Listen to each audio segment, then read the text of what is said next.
So as you might know if you watch this channel regularly, I'm a big fan of the old Fleischmann HO scale stuff, and I've got something really cool to look at today. This is number 4077 in the Fleischmann catalogue, and it represents a model of a BR78. And this is based on the Prussian T18 prototype, but this one is specifically from Era 2 from the DRG. I believe this model was first produced way back in 1991 and it ran through to 2007. Obviously it's a 464 tank engine, quite a large machine, and it looks in very good condition. The box has got some shelf wear, but aside from that, it looks almost brand new. So let's get this out of the box and we'll check it out.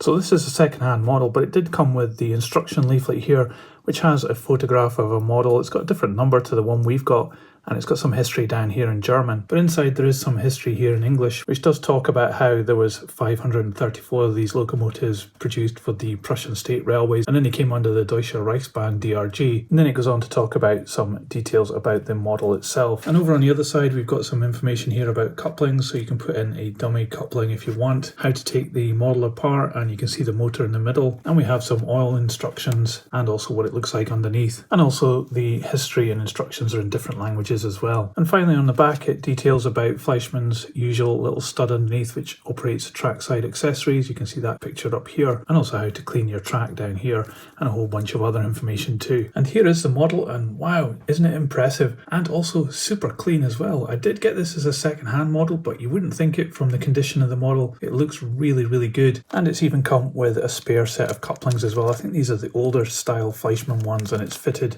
currently with newer style Fleischmann couplings. But let's have a closer look at what we've got here. So there's no doubting that this has got so much extra pieces put onto it. It just looks really good, and it's probably going to be super fragile as well, so I'm going to have to be careful when we're having a look at it. But starting at the front here, it looks like we have little lights as well that I think they are actually operational. It looks like it. And we have these little grab handles here which are sticking up. These are extra pieces which have been put in plastic. Really delicate. They're bound to break off if you're not careful. The smoke box door has got some really nice detail. The door itself looks really good, and the little locking ring there is an extra piece that's been added in. We have the number printed on there and some more details down here. This has all got checkerboard effect too. It looks really cool. The front buffer beam has got some rivet detail on it, and it's even got some printing of white letters there as well. And it looks like we've got metal buffers. They're not sprung, but they do look really good, and it's good that they're metal as well. They'll take a few bashes without breaking off. We've got a little ladder coming down here. It's very fine, and another thing that you can break off as well. So if you're a bit clumsy with your models, this might not be the model for you. Looking down the boiler, it's got loads of details molded into it, and even things up on the top, like these little brackets on the top of the dome here. Wow, they're incredibly well done. And we've got an extra piece here, a metal whistle, and the valves up here are part of the main molding, but they're really delicate too. It's interesting that the bell isn't made of metal, it's part of the main molding. And if you look on top, there's a little hint about the molding mark up there, where the two halves of the mold have come together, but it's really not that defined.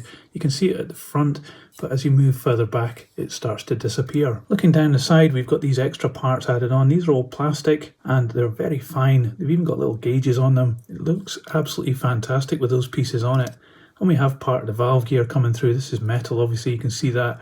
And I'm assuming that's going to move when we give this a go on the test track a bit later. As we move further down to the first tank here, it's got rivet detail on it. The printing is really good. We've got a build plate there, I think it is, or maybe a shed plate. And then we've got the Deutsche Reichsbahn and number in gold on the side of the cab, which looks really good. Some more white printing further back on the bunker, and some more details molded in here as well. Lovely rivet detail around the cab door there, and we've got flush fit glazing as well, which also extends to the front windows too. And then looking further up over the top of the cab, there's an awful lot of rivet detail there, all nicely presented. I think that's actually a moulding mark in the middle, which is very unusual for Fleischmann. So it might be just this particular one, but I'm not sure that should really be there. So looking further back at the coal bunker, it's got two hatches over the top of it, so it's a closed bunker, and it has this piece hanging out the back as well, which again can be very easily broken. I love the little handrails at the side of the bunker here, and we have glazing at the back of the cab, even up in the top in the roof part. At the back here, there's an indication of pipework for the, I guess, gas lamps, and we should have LEDs in here as well. A number there again, and a buffer beam with more rivet detail. and those metal buffers. As we come down the other side of the locomotive, there is a different routing for all the little pipework here, so extra pieces that have been added on which look really good. And I don't know if you'll be able to pick it up in the video, but there is details inside the cab. You can see on the back of the firebox there, although there's not much on the back of the bunker. And if we move it this way, I'm not sure you're going to pick this up on the video, but there is what looks like a metal weight there, so there's no actual floor inside there. But if you put a couple of figures in here like a driver and fireman, then that would block that out easily enough and you wouldn't notice it. So looking down at the running gear, this part here is actually sprung loaded to keep it on the track, so it does separate itself from the main piece of plastic up here, but it does look as though it's made of metal, and it does have rivet detail on it as well. The actual bogie on the first two wheels looks really good. It's got brakes in line with the wheels, and they're nice dulled metal with red inserts. Looks really good. Looks like we might be picking up power here as well and transmitting it through this little screw. And we have the coupling at the front here in an M pocket, which is in red, and that articulates separate to this as well. Moving further down, the driving wheels look really good, and they've got red inserts again painted onto them and dulled metal finish, with brakes in line with them, very close, which looks great. And the valve gear looks very fine and nicely detailed as well with those red inserts. And then finally, as we get to the back, we've got another bogie, which again is sprung loaded on this extra piece, which has got rivet detail. And actually when it's loaded, you don't actually even see that rivet detail, so that's really quite cool that they've put that in. And again, it's very much like the front one. We've got the brakes in line with the wheels, dulled metal and red inserts. And another coupling at the back in an M pocket which cantilevers separate to it. You can see the little stud here for accessories. Doesn't look as though that's been used at all, and in fact this locomotive looks so clean. You can see the gears underneath there, they look clean as well. I'm wondering whether this was actually ever used at all. So it looks absolutely fantastic. I think I'll put it on the scales first and then we'll try and give it a run and see what happens. So this locomotive comes in at 297 grams. So here we are on my usual pace of test track. It's just Hornby third radius, and I'm using my H&M controller on 12 volts DC to give it some power. So let's see what happens.